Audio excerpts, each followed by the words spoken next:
سبيل الدموع سبيل مريح تنهد يا صاحي كي تستريح وبث الدعاء الخفي الصريح يسعك الفضاء الرحيم الفسيح.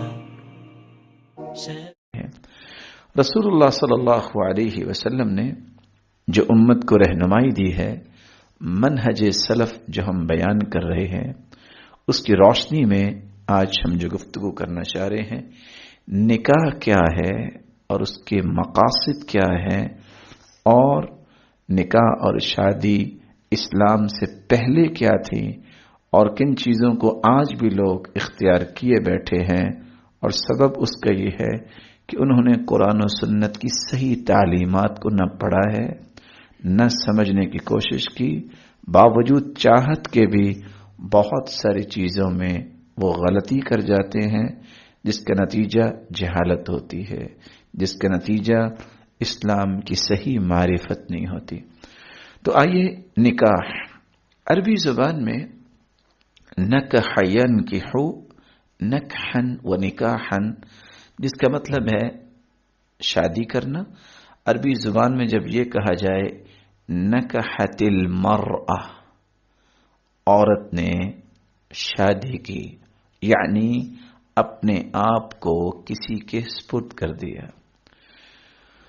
نکاح کا مطلب جذب ہونا بھی ہے، جیسا کہ عربی زبان میں کہا جاتا ہے نکح المطر الارض، بارش مٹی میں جذب ہو گئی۔ جب ایک خاندان دوسرے خاندان کے ساتھ اس طرح مل جاتا ہے کہ گویا کہ یہ شروع سے ایک ہی خاندان تھا، تو ایسی محبت اور کیفیت کو ظاہر کرنے کے لیے نکاح اور شادی ضروری ہے۔ نکاح کا مطلب غالب آنا بھی ہے۔ نکح النعاس عینہ، نیند آنکھوں پہ غالب آ گئی۔ دو خاندان انتہائی قلق اور پریشانی کی زندگی گزار رہے ہوتے ہیں، بیٹی والے بھی اور بیٹے والے بھی۔ جو ہی نکاح ہوتا ہے، دونوں کے اندر اللہ تعالیٰ کی رحمت ہے کہ سکون آ جاتا ہے، دونوں خاندان انتہائی سنجیدگی کے ساتھ اور خوشی کے ساتھ اپنی زندگی کو رواں دواں کرتے ہیں۔ اس طرح نکاح کا مطلب آپس میں ملنا بھی ہے۔ تناکحت الاشجار، عربی زبان میں بولا جاتا ہے درختوں کی جب ٹہنیاں آپس میں ملی ہوئی ہوں تو اس کو اس جگہ بولتے ہیں تناکحت الاشجار، کہ اب درختوں نے آپس میں ایک دوسرے کے ساتھ ملاپ اختیار کر لیا ہے۔ تو وہ خاندان کوئی کہیں سے رہنے والا ہے، کوئی کہیں کا رہنے والا ہے، جب آپس میں اس طرح مل جائیں تو اس کے لیے شادی اور نکاح کے بغیر یہ ملنا ممکن نہیں ہے۔